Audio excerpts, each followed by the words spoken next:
त्यासाठी तांत्रिक सहकारी मित्र सतीश खोपकर, जिल्हा परिषद प्राथमिक शाळा गजाननवाडी यांचं निरंतर असं तांत्रिक सहकार्य लाभत आहे। सर्व विद्यार्थी मित्रांनो, आजचा विषय आपला आहे इंग्लिश।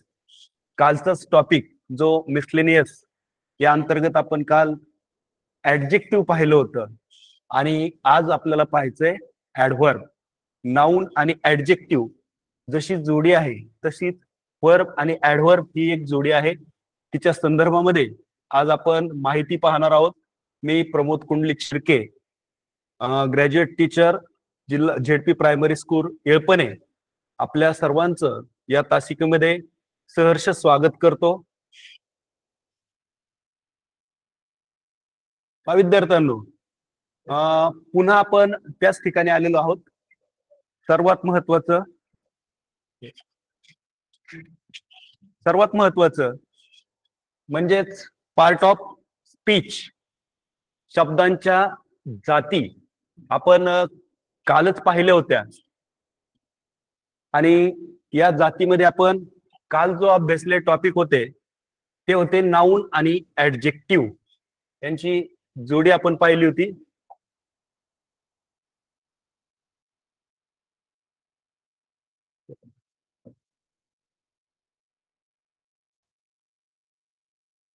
नाउन आणि ऍडजेक्टिव्ह यांच्याविषयीचा अभ्यास आपण काल केलेला आहे पार्ट ऑफ स्पीच मध्ये। आणि आज आपण एक दुसरी जोडी पाहणार आहोत, ती आहे वर्ब अँड ऍडव्हर्ब। आजचा आपला विषय असणार आहे ऍडव्हर्ब। तर पुढे जाऊन आपण त्याविषयी माहिती घेऊया। शब्दांच्या सगळ्याच जाती आपल्याला माहित आहेत, noun, pronoun, verb, adverb, adjective. त्यातलं ऍडव्हर्ब म्हणजे नेमकं काय? तर ऍडव्हर्बला मराठीमध्ये तुम्ही क्रियाविशेषण असं म्हणता पा, त्याच्या शब्दामध्येच वर्ब आलेला आहे म्हणजेच क्रिया, त्यावरनं त्याला आपण म्हणतो क्रिया विशेषण। क्रियापदाबद्दल जर आपण मराठीमध्ये त्याची व्याख्या पाहिली तर क्रियापदाबद्दल विशेष माहिती सांगणारा शब्द त्याला आपण म्हणणार आहोत क्रिया विशेषण। आता याची व्याख्या इथं पाहूया पा, ऍडव्हर्बची व्याख्या। ऍडव्हर्ब म्हणजे इट डिस्क्राइब्स, वर्णन करतंय, और मॉडिफाय, बदल करतंय। आता आपली जनरली भावना अशी आहे की वर्ब आणि ऍडव्हर्ब यांची जोडी आहे, तर प्रत्यक्षात विद्यार्थी मित्रांनो तसं नाहीये। तर हे मॉडिफाय कोणाला करतंय? अ verb, an adjective or another adverb. तीन जणांना इथं तीन टॉपिकला ते मॉडिफाय करतंय किंवा तीन पार्ट ऑफ स्पीचच्या घटकांना ते मॉडिफाय करतंय। वर्बला करतंय अपवादात्मक परिस्थिती, ऍडजेक्टिव्हला पण करतं आणि ऍडव्हर्बला करतं, बट नेव्हर अ नाउन। लक्षात ठेवायचं, पण नाउनला कधीही ते डिस्क्राइब करत नाही। नाउनला कोण डिस्क्राइब करतं? तर नाउनला ऍडजेक्टिव्ह डिस्क्राइब करतं आणि त्याविषयीची अगदी डीप माहिती आपण मागील तासिकेमध्ये पाहिलेली आहे। तर सगळ्यांनी परत एकदा व्याख्या व्यवस्थित वाचा। It describe or modify a verb, an adjective or another adverb, but never a noun. हे नाउनला डिस्क्राइब कधीच करत नाही, हे वर्ब, ऍडव्हर्ब आणि ऍडजेक्टिव्ह यांना नेहमी डिस्क्राइब करतं। आणि जनरली त्यातल्या पण 99%, 99% वेळा ते तुमच्या वर्बलाच डिस्क्राइब करतं। आणि सगळ्यात महत्वाचं, आतापर्यंत परीक्षेला आपल्या जे प्रश्न विचारले गेलेले आहेत त्यातले जर ऍडव्हर्ब तुम्ही पाहिले, अगदी परीक्षेला, स्कॉलरशिपच्या परीक्षेला सुद्धा विचारले गेले, तर त्याच्यामध्ये एक साम्य तुम्हाला आढळेल। त्यामध्ये शेवटी ly प्रत्यय आहे। पहा, शेवटी काय प्रत्यय असतो? ly। इथं स्लो, स्लोली, क्विक, क्विकली। पहा, म्हणजे जनरली 99%, 99% वेळा ly प्रत्यय लावून त्या ठिकाणी ऍडव्हर्ब तयार होतं। पण असा नियम आहे का की प्रत्येकच वेळेस ते ly प्रत्यय लावून तयार होईल? तर नाही. इथं पहा फास्ट, इथं एलवाय प्रत्यय लागलेला नाही, तरी सुद्धा हे ऍडव्हर्ब आहे. म्हणजे आपण लक्षात काय ठेवायचं, जनरली एलवाय प्रत्यय लागून ते तयार होतं, पण प्रत्येकच वेळेस एलवाय प्रत्यय लागून तयार होईल असं नाही. परंतु जर याच्यामध्ये सोपे, मध्यम आणि कठीण असे 3 प्रकारचे प्रश्न तुम्हाला परीक्षेत विचारले जातात. सोप्या गटात जर तो प्रश्न विचारला गेला तर निश्चित एलवाय प्रत्यय लागून तयार होणारच ऍडव्हर्ब तिथं विचारलं जाईल. आणि अधिक काठिण्य पातळीचा प्रश्न असेल तर त्या ठिकाणी एलवाय प्रत्यय न लावता सुद्धा एखादं ऍडव्हर्ब तुम्हाला ओळखण्यासाठी दिलेलं असू शकतं. आता पाहूया, ते मॉडिफाय आपण पाहिलंय, वर्बला करतंय, ऍडजेक्टिव्हला करतंय आणि ऍडव्हर्बला सुद्धा करतंय. आता मॉडिफाय अ वर्ब, त्याची काही उदाहरणं आपण इथं पाहूया. इथं सगळ्यांनी वाचायचं पहिलं उदाहरण, मॉडिफाईंग अ वर्ब. ऍडव्हर्ब जे आहे ते वर्बला कसं मॉडिफाय करतं.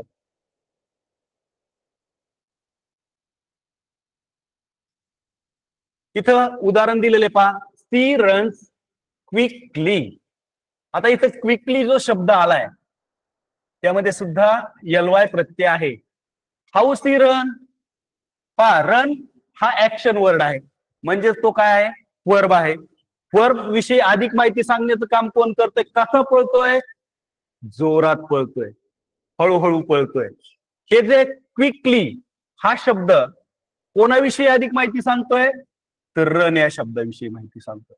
क्विकली का, रन काय आहे, वर्ब आहे, त्याच्याविषयी अधिक माहिती सांगणारा शब्द आहे क्विकली. क्विकली काय होईल या ठिकाणी, ऍडव्हर्ब होईल.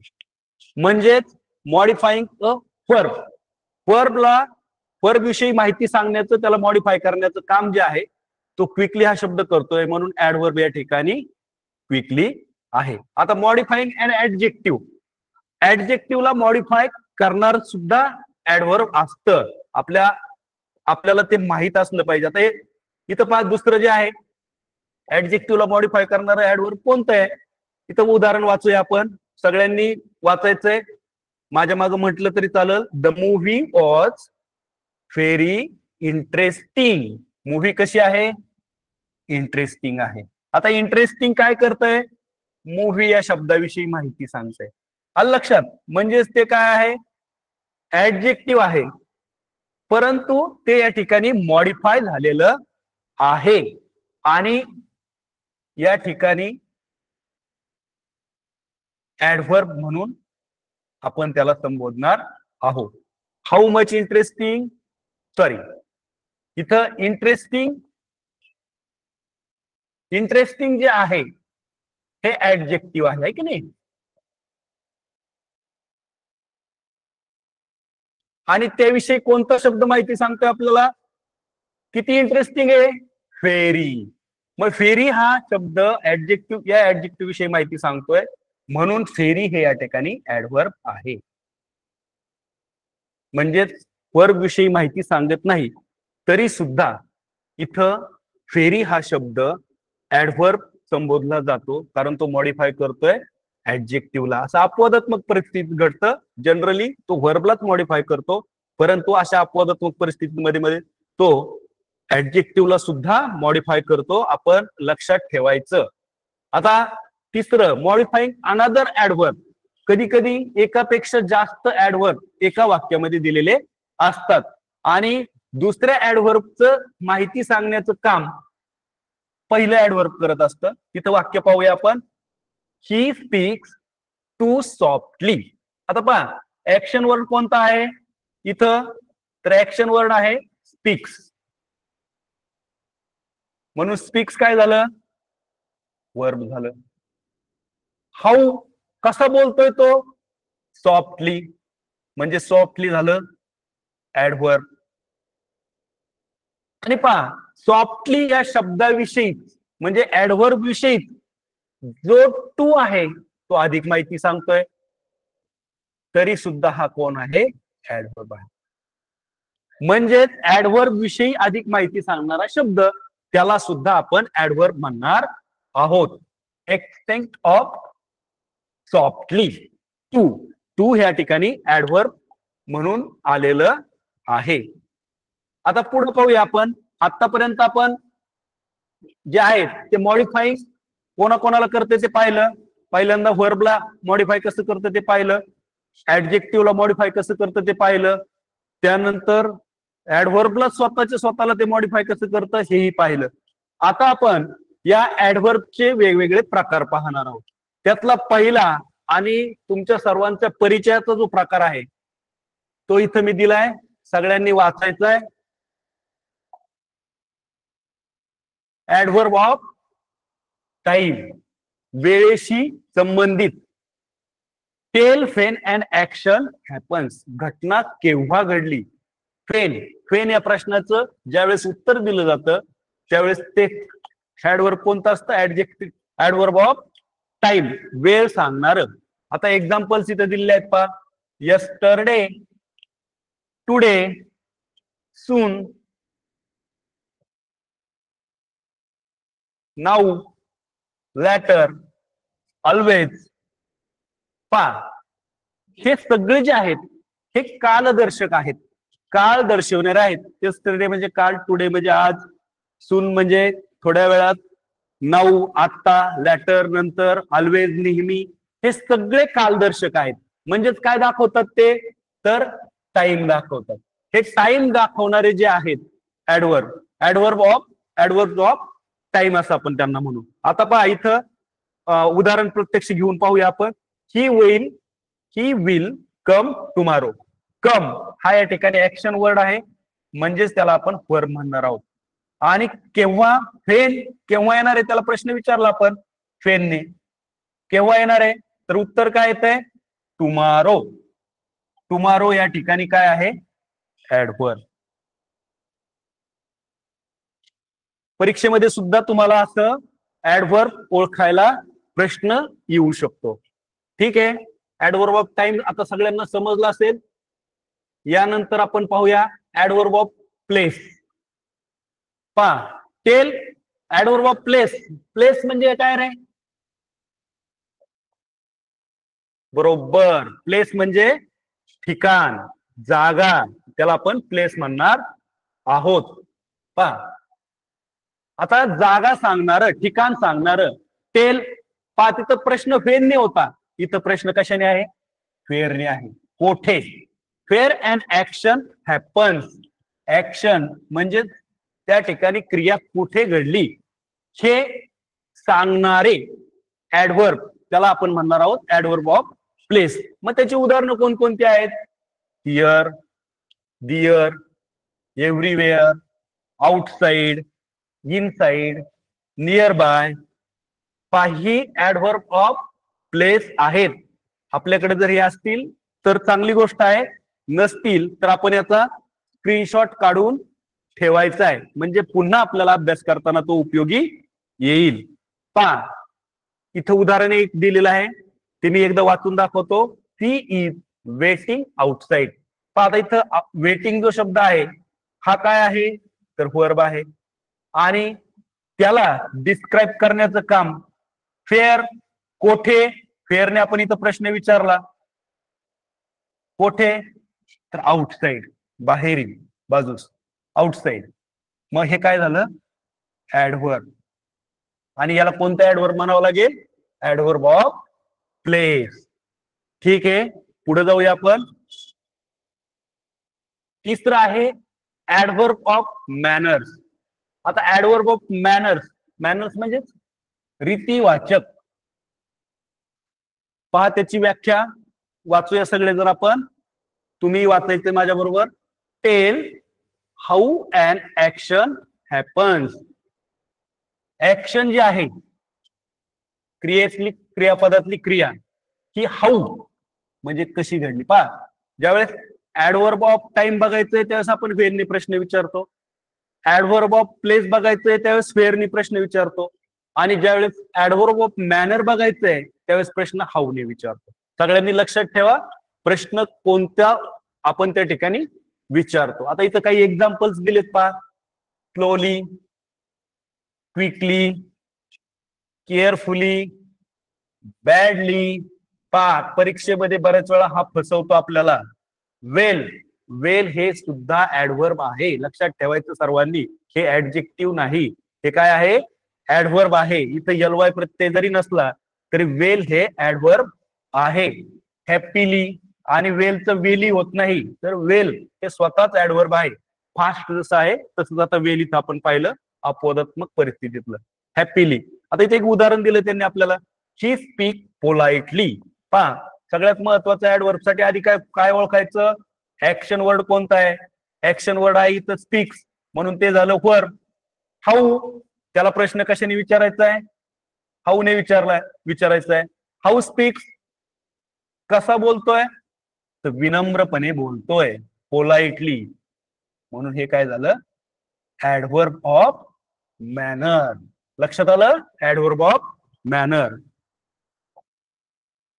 जर कोणाला स्क्रीनशॉट काढायचं असेल काढून घ्यायचं.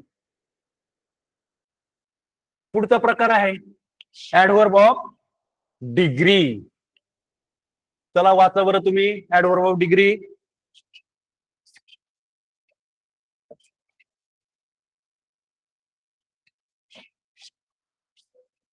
हा,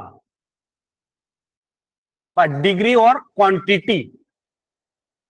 टेल द इंटेंसिटी और एक्सटेंट ऑफ एन ऍक्शन और ऍडजेक्टिव्ह. डिग्री म्हणजे तीव्रता, घटनेची तीव्रता सांगणारे शब्द, त्यांना म्हणणार आहोत आपण ऍडव्हर्ब ऑफ डिग्री किंवा ऍडव्हर्ब ऑफ क्वांटिटी, परिमाणवाचक. आता एक्झाम्पल्स पहा, हे पण फार महत्वाचे एक्झाम्पल आहेत. पहा, एलवाय प्रत्यय लागलेला नाही तरी सुद्धा यांना आपण ऍडव्हर्ब म्हणणार आहोत. लक्षात असले पाहिजेत. कोणकोणते आहेत त्याच्यामध्ये? फेरी आहे, टू आहे, इनफ आहे, ऑलमोस्ट आहे, क्वाइट आहे, एक्स्ट्रीमली आहे. हे सगळे जे आहेत यांना आपण काय म्हणणार आहोत? हे तीव्रता दर्शवणारे शब्द आहेत, म्हणून यांना आपण म्हणणार आहोत ऍडव्हर्ब ऑफ डिग्री. एक उदाहरण इथे दिलंय, the movie was very interesting. आता मूव्ही कशी होती? तर इंटरेस्टिंग होती. आता इंटरेस्टिंग या ठिकाणी ऍडजेक्टिव्ह आहे, पहा, वर्ब पण नाहीये. पण आपण व्याख्येत पाहिलेलं आहे, जे ऍडव्हर्ब आहे हे व्हर्बला पण मॉडिफाय करतं, ऍडजेक्टिव्हला पण करतं आणि स्वतः ऍडव्हर्बला पण करतं. आता इथं त्याने ऍडजेक्टिव्ह इंटरेस्टिंग या शब्दाला मॉडिफाय केले. काय आलंय पहा, हाऊ, कसं? तर व्हेरी इंटरेस्टिंग. म्हणजे हा व्हेरी हा शब्द इंटरेस्टिंग या शब्दाची तीव्रता दाखवतोय, याला आपण ऍडव्हर्ब म्हणणार आहोत. लक्षात घ्या, ऍडजेक्टिव्ह आणि ऍडव्हर्ब या संकल्पनामध्ये गोंधळ करायचा नाही. त्याच्यामध्ये पुसटशी रेषा आहे फक्त, ती आपल्याला समजून घ्यायची आहे. पुढे गेल्यानंतर आपण त्याची तुलना पाहूया. आता पाचवा प्रकार आहे ऍडव्हर्ब ऑफ फ्रिक्वेन्सी.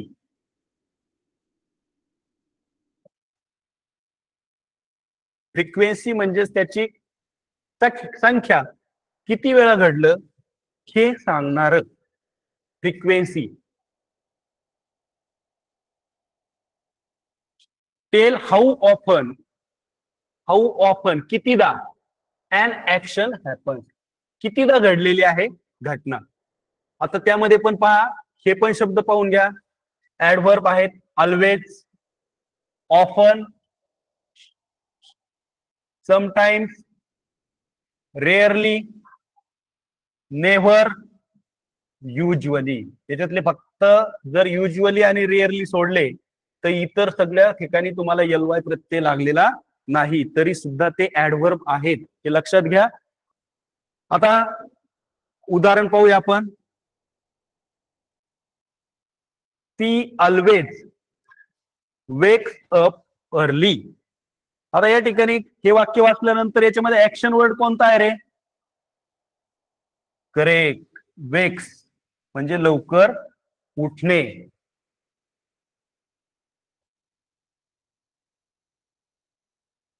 आणि कधी उठतोय तो? अप, ऑलवेज म्हणजे नेहमीच. किती वेळा? तर नेहमीच उगतोय तो. हे झालं वर्ब.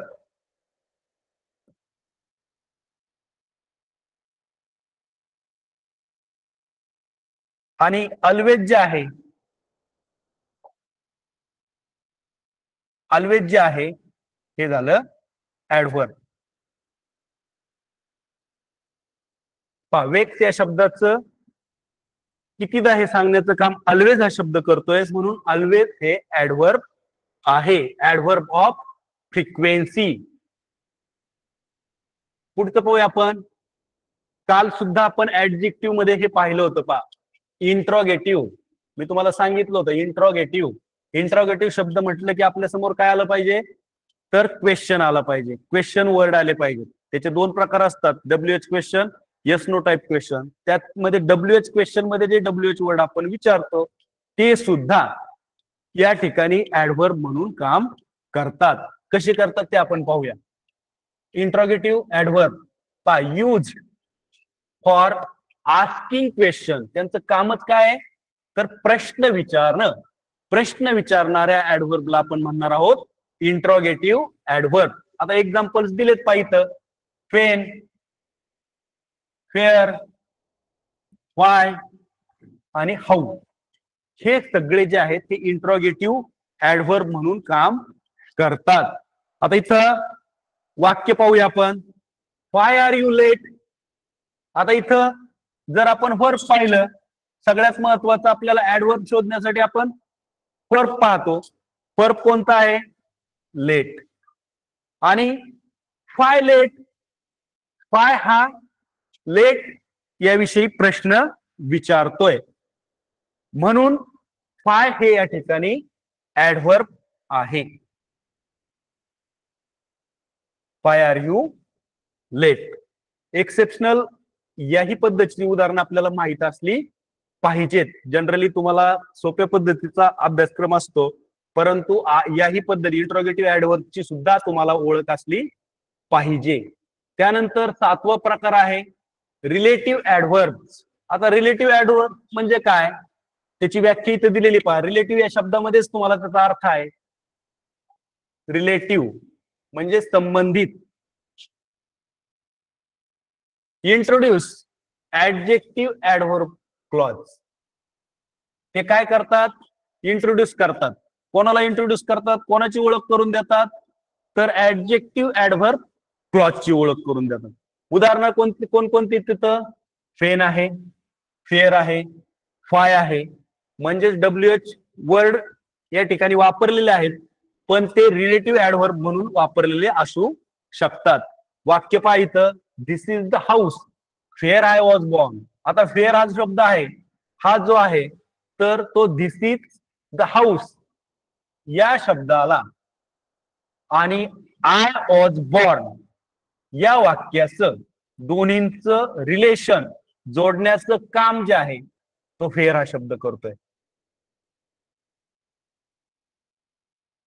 म्हणून त्याला रिलेटिव्ह ऍडव्हर्ब असं म्हटलं जातं पर्टिक्युलर कंडिशन मध्ये.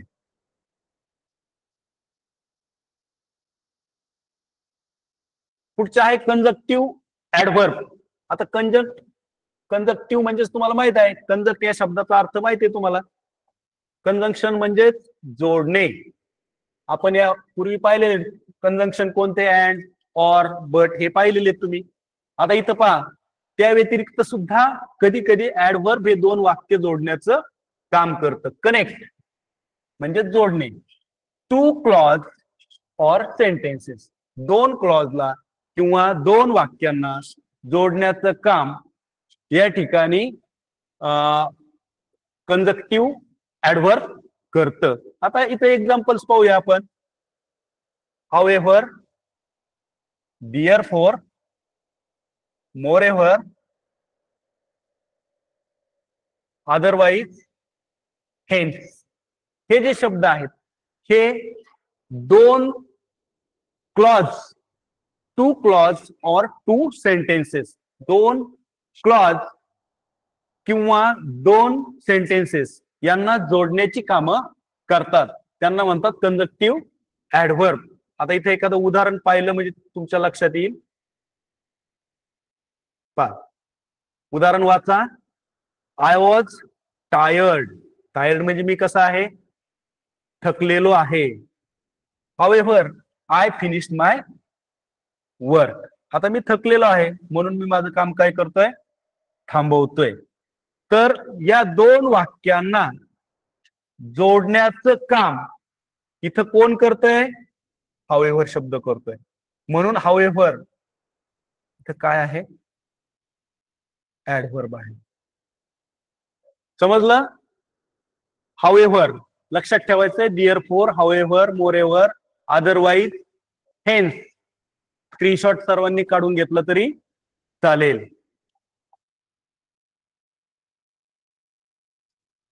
आता पुढचा प्रकार पाहूया आपण, निगेटिव्ह ऍडव्हर्ब. निगेटिव्ह या शब्दामध्येच तुम्हाला अर्थ कळला असेल. निगेटिव्ह म्हणजे काय रे, तर नकारार्थी.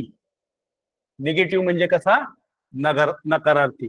Negative adverb express negation. Negative adverb काय करतात, तर त्या ठिकाणी काय एक्सप्रेस करतात, तर नकार, नकारार्थी भावना, निगेशन एक्सप्रेशन एक्सप्रेस करतात. ते नकारार्थी भावना, नकारार्थी क्रिया एक्सप्रेस करण्याचं काम जे ऍडव्हर्ब करतात त्यांना आपण निगेटिव्ह ऍडव्हर्ब असं म्हणणार आहोत. आता इथे एक्झाम्पल पाहूया, ती कोणकोणते आहेत.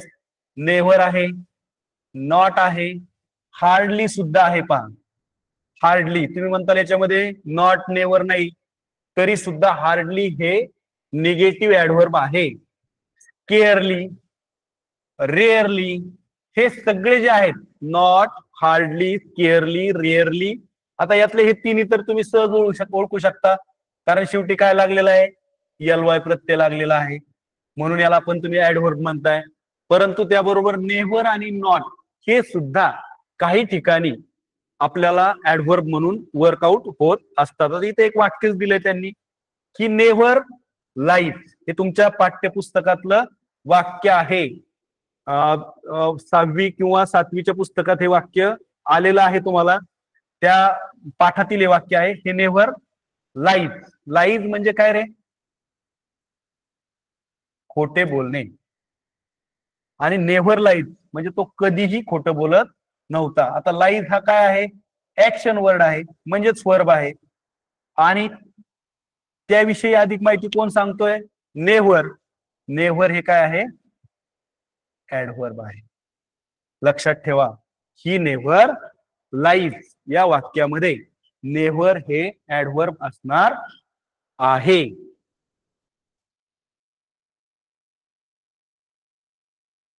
निगेटिव्ह ऍडव्हर्ब सगळ्यांच्या लक्षात आलं. Never, not, hardly, scarcely, rarely.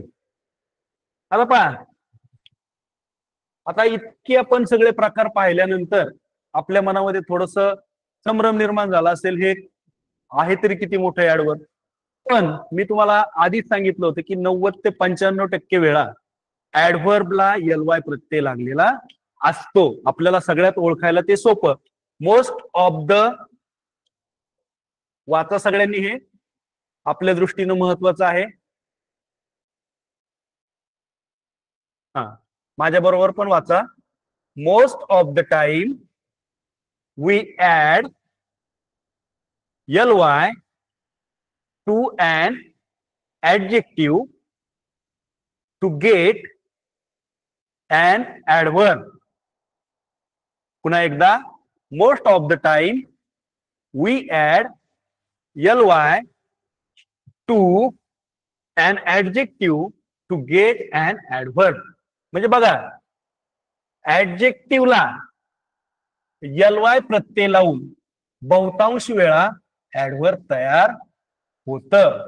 लक्षात ठेवा, ऍडजेक्टिव्हला ly प्रत्यय लावून बहुतांश वेळा त्या ठिकाणी ऍडव्हर्ब तयार होत असतं. आता पाहिजे जर आपण पाहिलं, नाईस हे ऍडजेक्टिव्ह आहे. नाईस हे ऍडजेक्टिव्ह आहे. पण ज्यावेळेस त्याला एलवाय प्रत्यय लागतो त्यावेळेस ते काय होतंय, ऍडव्हर्ब होतंय. स्लो, स्लो ही वर्ब आहे, स्लो ही ऍडव्हर्ब आहे, त्याला एलवाय प्रत्यय स्लो एलवाय लागला की ते ऍडव्हर्ब तयार होते. पहा, परफेक्ट ऍडजेक्टिव्ह आहे, एलवाय प्रत्यय लागून परफेक्टली हे ऍडव्हर्ब तयार होते. क्विक हे ऍडजेक्टिव्ह आहे, त्याला एलवाय प्रत्यय लावून क्विकली हे ऍडव्हर्ब या ठिकाणी तयार होतंय. म्हणजे लक्षात ठेवा, ऍडजेक्टिव्हला एलवाय प्रत्यय लावून बहुतांश वेळा या ठिकाणी ऍडव्हर्ब तयार होणार आहे.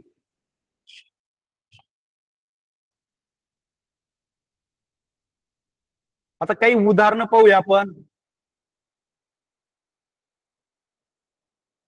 पहा, सर्वांनी वाचायचंय.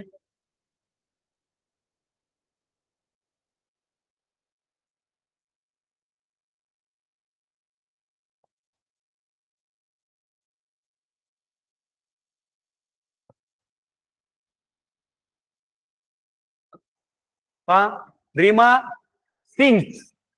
सुरुवातीला आपण काय शोधतो रे, ऍक्शन वर्ड. ऍक्शन वर्ड कोणता आहे, सिंग्स. आणि सिंग्स या शब्दाविषयी हाऊ कशी गाते, मेलोडियसली, सुमधुर. मग मेलोडियसली हा शब्द कोणाविषयी माहिती सांगतोय, सिंग या शब्दाविषयी माहिती सांगतोय. म्हणून त्याला आपण काय म्हणणार आहोत, adverb. How, how sing, how sing कशी गाणं म्हणते, उत्तर काय येत आहे, मेलोडियसली. म्हणून मेलोडियसली त्या ठिकाणी काय आहे, ऍडव्हर्ब आहे. पाहूया पुढचं उदाहरण.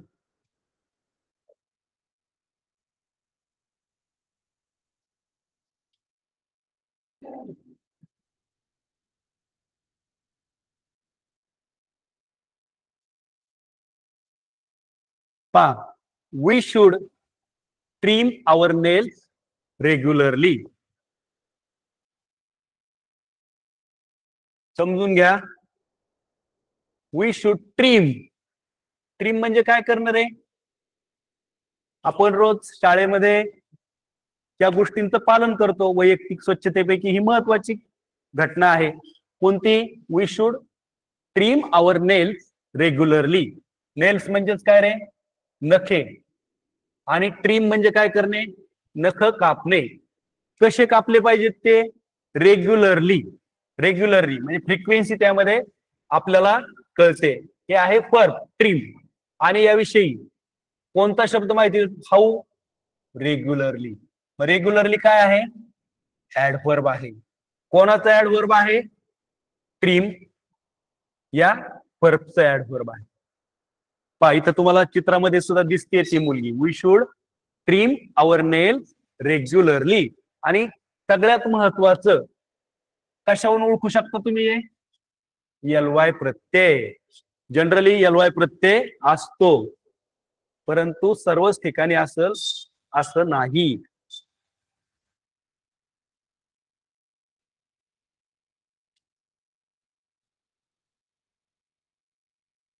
आता चित्रात काय दिसतं रे, डॉग दिसतोय की नाही. आणि त्याचं काय रे, डॉग हाऊस दिसतंय तिथं आपल्याला. आणि कुठं उभा आहे तो, त्या डॉग हाऊसच्या आउटसाइडला उभा दिसतोय आपल्याला. बाबा, the dog sat outside the canal. त्याच्या घराला कॅनल असं म्हणतो आपण. The dog sat outside the canal. आता सॅट हे काय आहे, क्रियापद आहे. सीट या शब्दाचा वर्ब पास्ट काय आहे, सॅट आहे. सॅट वर्ब आहे. आणि तो कुठं, fair, place, adverb of place आहे. पाय, फेअर कोठे बसलेला आहे तो, तर आउटसाइडला बसलेला आहे. म्हणजेच ऍडवर्ब ऑफ प्लेस काय आहे, आउटसाइड आहे. हे दॅट या वर्बचं ऍडवर्ब काय होईल, आउटसाइड होईल. दॅट विषयी ते माहिती सांगते, आउटसाइड द कॅनल.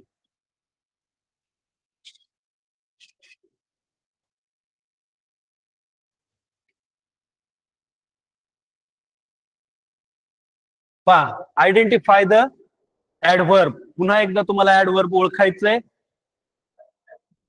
पहा, he goes to school every day. आपण पण रोज शाळेत गेलंच पाहिजे. आता इथं सगळ्यात महत्वाचं ऍडव्हर्ब ओळखायला अगोदर वाक्यामधलं वर्ब कोणतं आहे ते शोधायचं. ही गोज, त्या ठिकाणी गो या शब्दाला यस किंवा यस प्रत्यय का लागलाय, तर इथं ही तृतीय पुरुषी एकवचनी करता आलाय. सिंपल प्रेझेंट टेन्सचं हे उदाहरण आहे. उद्या आपण टेन्सच्या तासामध्ये त्याच्यावर विस्तृत चर्चा करणार आहोत, पण आज इथं उदाहरण आलं म्हणून मी तुम्हाला सांगतो. तर गोज, गोचाच यस किंवा यस प्रत्यय लागून या ठिकाणी वर्ब गोज झालेला आहे. आणि फ्रिक्वेन्सी त्या ठिकाणी कधी जातो तो, हाऊ म्हणजे केव्हा जातो, स्कूल एव्हरी डे, प्रत्येक दिवशी. म्हणजेच गोज या शब्दाविषयी एव्हरीडे हा शब्द अधिक माहिती सांगतोय. हे झालं ऍडव्हर्ब. लक्षात ठेवायचं, एव्हरी डे एल-वाय प्रत्यय नसला तरी सुद्धा ते या ठिकाणी ऍडव्हर्ब म्हणून काम करतय. आता पुढे पाहूया आपण. सर्वांनी वाचा. Amit ran away quickly. Amit ran away quickly. सगळ्यात आधी कशावरून ओळखले आपण हे, याच्यात ऍडव्हर्ब कोणता आहे, कसं ओळखू शकतो?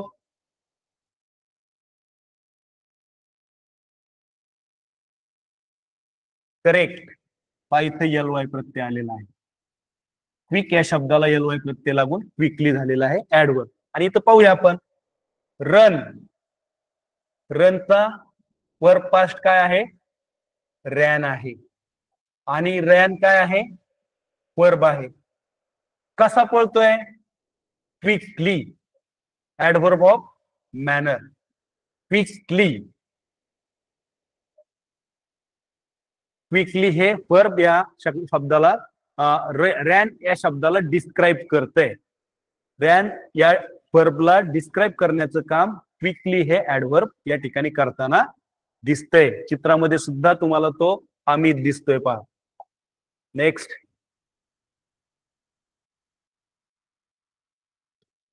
पहा, माय फादर केम होम अर्ली.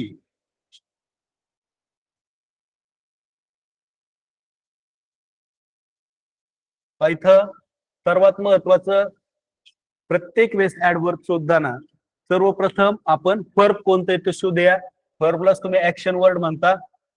केम, कम या शब्दाचा भूतकाळ केम, सिंपल पास्ट टेन्स दिसतोय आपल्याला या वाक्यामध्ये. कम मूळ शब्द वर्ब आणि वर्ब पास्ट केम हे आहे वर्ब. आणि कम होम, फेन केव्हा येतात, म्हणजेच ऍडव्हर्ब ऑफ टाइम आहे. अर्ली, लवकर. म्हणून हे काय करतंय, या केम या ऍक्शन वर्डला डिस्क्राईब करण्याचं काम अर्ली हा शब्द या ठिकाणी करतोय. केम या शब्दाचं ते काय होईल, केम या वर्बचं ते ऍडव्हर्ब होईल. My father came home early. Action वर्डला, वर्बला त्या ठिकाणी अर्ली हे ऍडव्हर्ब डिस्क्राईब करताना आपल्याला इथं दिसतंय.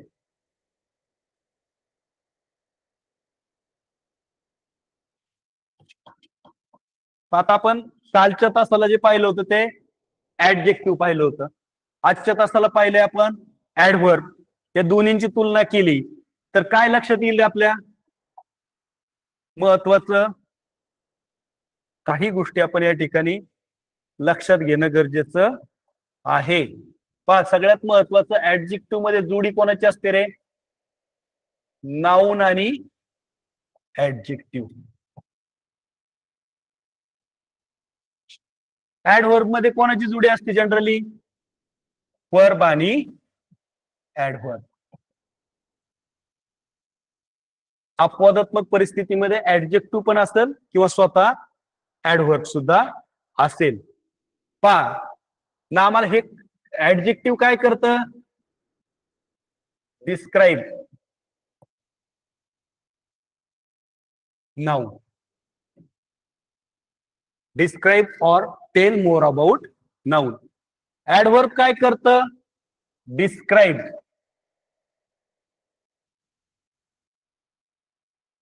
वर्ब, adverb and sometime कधी कधी ऍडजेक्टिव्ह. लक्षात ठेवा, या दोन्हींमधला फरक तुमच्या लक्षात आला असेल. आता इथे एखादं उदाहरण पाहूया आपण. Good boy. हा, इथं बॉय हे काय आहे? नाऊन आहे. आणि त्याविषयी अधिक माहिती सांगण्याचा शब्द गुड हा शब्द करतोय, हे झालं ऍडजेक्टिव्ह. आता इथे एक वाक्य घेऊया आपण. ही रन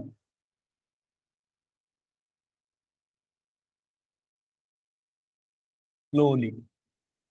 तो हळूहळू पळतो.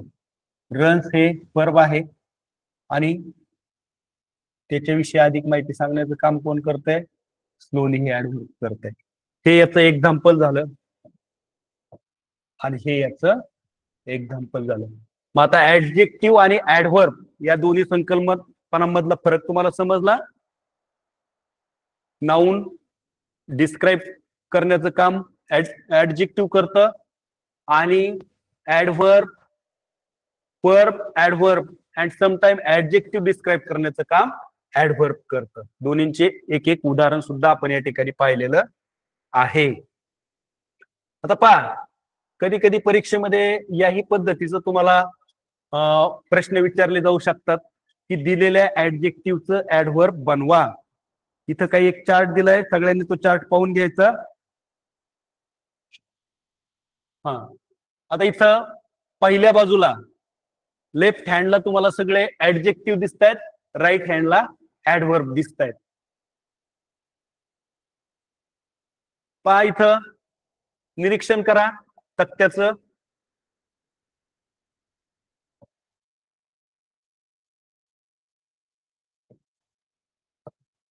हा, इथं हॅप्पी हे ऍडजेक्टिव्ह आहे. ज्यावेळेस आपण हॅप्पी किड्स मुलांविषयी माहिती सांगण्याचं काम करतोय आणि ज्यावेळेस आपण प्लेइंग हॅप्पीली म्हणतो, हे हॅप्पी ऍडजेक्टिव्ह आहे, त्यातच ऍडवर्ब काय आहे? हॅप्पीली आहे. त्याचबरोबर स्मूथ रॉक, स्मूथ म्हणजेच मऊ आहे का नाही? स्मूथ, त्या ज्यावेळेस आपण रनिंग स्मूथली म्हणतो, त्या स्मूथच या ठिकाणी ऍडवर्ब स्मूथली होतं, कारण ते रन या शब्दाविषयी माहिती सांगते. गुड नाईट म्हणतो आपण, गुड, गुड जर असेल तर ते काय आहे? ऍडजेक्टिव्ह आहे आणि त्याच गुडचं ऍडवर्ब होताना वेल या ठिकाणी झालेलं दिसतंय आपल्याला. नंतर इफिशियंट वर्क, इफिशियंट हे ऍडजेक्टिव्ह आहे, वर्क या शब्दाविषयी माहिती सांगणार. पण ज्यावेळेस आपण वर्किंग म्हणतो, हे वर्किंग ज्यावेळेस ऍक्शन वर्ड म्हणून वर्ब म्हणून येतं, त्यावेळेस इफिशियंटली हे ऍडवर्ब म्हणून येतं. लक्षात घ्या, फार महत्वाचं आहे. ऍडजेक्टिव्ह तेच आहेत, त्याचं ऍडवर्ब होताना काय ऍडवर्ब होतंय हे आपण या ठिकाणी पाहतोय. कॅज्युअल ड्रेस, कॅज्युअल ज्यावेळेस म्हणतो आपण, कॅज्युअल ड्रेस, कॅज्युअल ज्यावेळेस म्हणतो त्यावेळेस ते ऍडजेक्टिव्ह असतं आणि ड्रेसिंग कॅज्युअली म्हणतो त्यावेळेस ते ऍडवर्ब असतं. ड्रेसिंग या ऍक्शन वर्डला डिस्क्राईब करण्याचं काम त्या ठिकाणी कॅज्युअली करतं. ड्रेस ऍडजेक्टिव्हला जर ते डिस्क्राईब करत असेल, नाऊनला जर ते डिस्क्राईब करत असेल तर त्याला आपण ऍडजेक्टिव्ह म्हणणार आणि ज्यावेळेस ते ऍक्शन वर्डला डिस्क्राईब करते त्यावेळेस त्याला आपण ऍडवर्ब म्हणणार. पहा, पुन्हा एकदा तक्ता पाहून घ्या, पुढे जायचं आपल्याला. पहा, आयडेंटिफाय द ऍडवर्ब. इथं तुम्हाला ऍडवर्ब ओळखायचे. काही प्रश्न परीक्षेला जसे विचारले जातात तसे प्रश्न तुम्हाला इथं विचारलेले आहेत. पहा, द बॉय स्लेप्ट साऊंडली. बघा, पहिल्याच नजरेमध्ये सोप्या गटातला हा प्रश्न आपल्याला विचारला गेलेला आहे. आणि मला वाटते सर्व विद्यार्थ्यांना लेक्चरला बसलेल्या ऍडव्हर्ब यासलं ओळखलं गेलं असेल. काय येईल रे ऍडव्हर्ब? साऊंडली. एलवाय प्रत्ययवरनच आपण सहजासहजी त्याला आपण ओळखू शकलेलो आहोत. स्लेप्ट आणि शांतपणे झोपलेला आहे. स्लेप्ट या वर्बचा डिस्क्राईब करण्याचं काम या ठिकाणी साऊंडली शब्द करतोय. म्हणून साऊंडली त्या ठिकाणी ऍडव्हर्ब आहे. Identify the adverb. पर्याय क्रमांक 1 बॉय, साऊंड, साऊंडली आणि फास्टली. पर्याय क्रमांक 3 जो आहे हा पर्याय बरोबर असणार आहे. 3 नंबरचा गोल आपल्याला या ठिकाणी सुव्यवस्थित रंगवायचा आहे. पहा, दिसतोय तुम्हाला चित्रामध्ये सुद्धा, पिक्चर मध्ये सुद्धा तो दिसतोय मुलगा कसा झोपलेला आहे रे. साऊंडली, एलवाय प्रत्यय.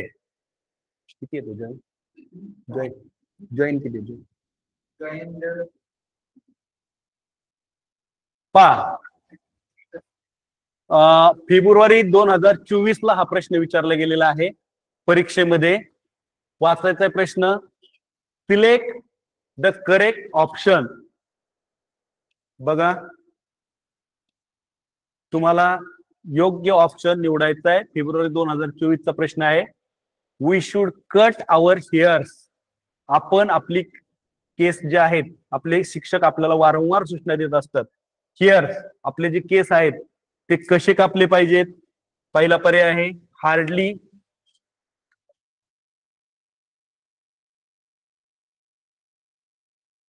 दुसरा पर्याय आहे रेग्युलरली,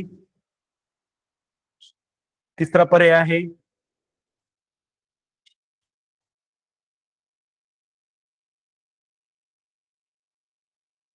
टेरिबली आणि चौथा पर्याय आहे रिसेंटली. आता नख कशी कापली पाहिजेत? म्हणजे नियमित कापली पाहिजेत. नियमित साठी इथं कोणता शब्द आलेला आहे पहा, रेग्युलरली. म्हणजेच पर्याय क्रमांक 2 हे उत्तर बरोबर असणार आहे. आता दुसरा प्रश्न पाहूया आपण. हा सुद्धा प्रश्न फेब्रुवारी 2024 लाच विचारला गेलेला आहे. Select the correct alternative. Alternative म्हणजे पर्याय. लक्षात ठेवायचं. प्रश्न वाचा. We should cut our nails dash dash daily, early, carelessly आणि रेग्युलरली. आता आपले ऍक्टिव्ह मेमरी जर चांगली असेल तर चारही शब्दांचा अर्थ आपल्याला लावता येतो. डेली म्हणजे दररोज,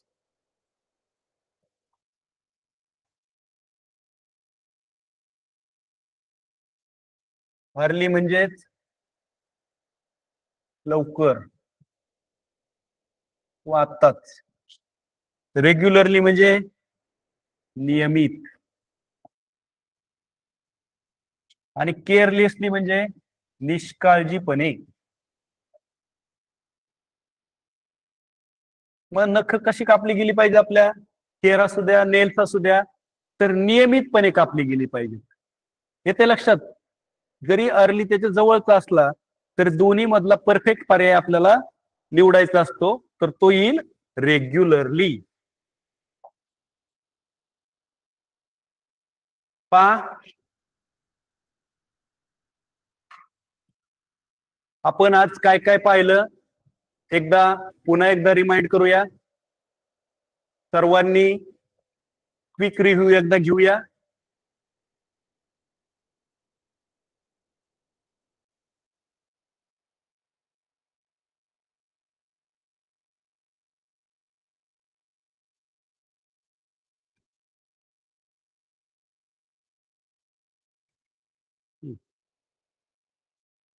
आपण मिसलेनियस यामध्ये ऍडव्हर्बचा आज अभ्यास केलेला आहे. आपण पाहिलेले आहे शब्दाच्या जाती, noun, pronoun, adverb, preposition, verb conjunction, adjective, interjection. त्यातलं व्हर्ब आणि ऍडव्हर्ब याविषयीची माहिती आज आपण पाहिलेली आहे. ऍडव्हर्बची व्याख्या आपण पाहिलेली आहे. It's modify verb, adjective and sometime adverb, quickly, slowly, fast, की त्याची काही उदाहरणं आपण पाहिलेली आहेत. त्यानंतर या ठिकाणी ऍडव्हर्ब कोणाकोणाला मॉडिफाय करतं ते आपण यामध्ये पाहिलेलं आहे. ऍडव्हर्ब जे आहे ते वर्बला मॉडिफाय करतं, ऍडजेक्टिव्हला मॉडिफाय करतं आणि त्याचबरोबर कधी कधी ऍडव्हर्बला सुद्धा मॉडिफाय करतं, हे आपण पाहिलं.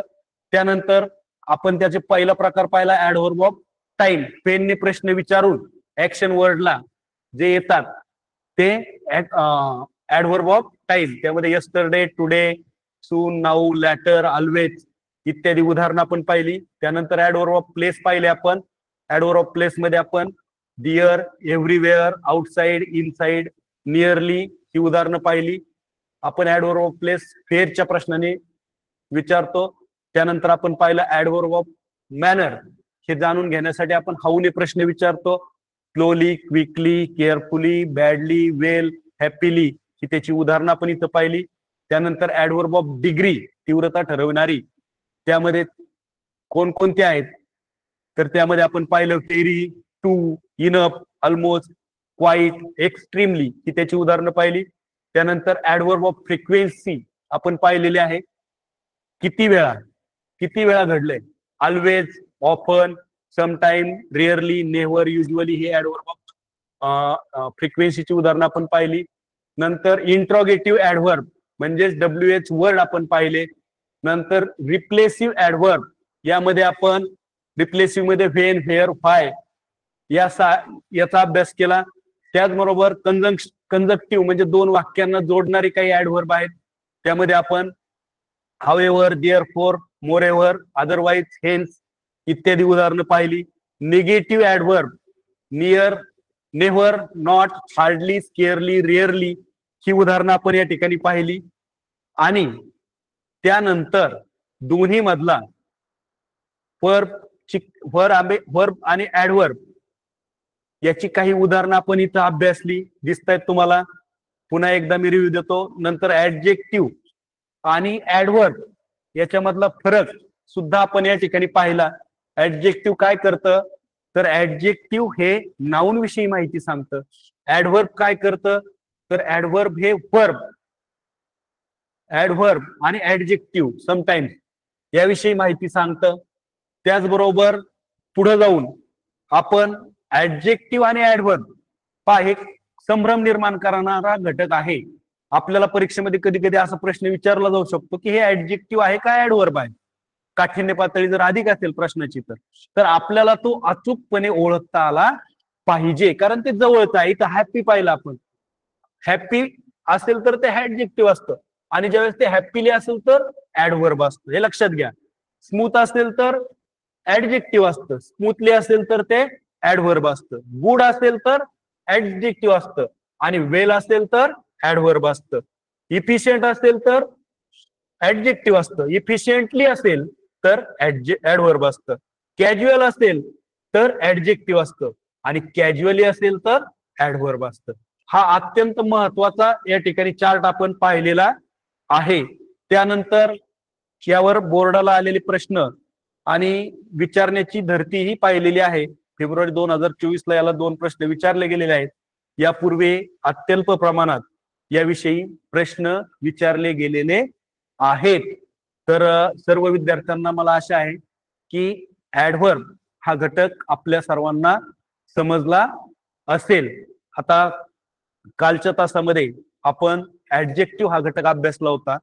आज त्या अनुषंगाने ऍडजेक्टिव्ह आणि नाउन यांचा आपण अभ्यास केला. आजच्या तासिकेमध्ये आपण